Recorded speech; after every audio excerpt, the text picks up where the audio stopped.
اس مبارک ماہ رمضان کا دوسرا عشرہ باعث مغفرت ہے۔ استغفر اللہ ربی من کل ذنب اذنبته واتوب الیہ۔ اے اللہ میرے گناہوں کو بخش دے اور میری توبہ قبول فرما۔ جدھر وہ علی مقام ہوگا۔ افطار کے بعد یہ دعا پڑھیں۔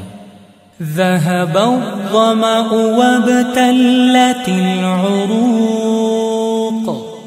وابتلت العروق وثبت الأجر إن شاء الله۔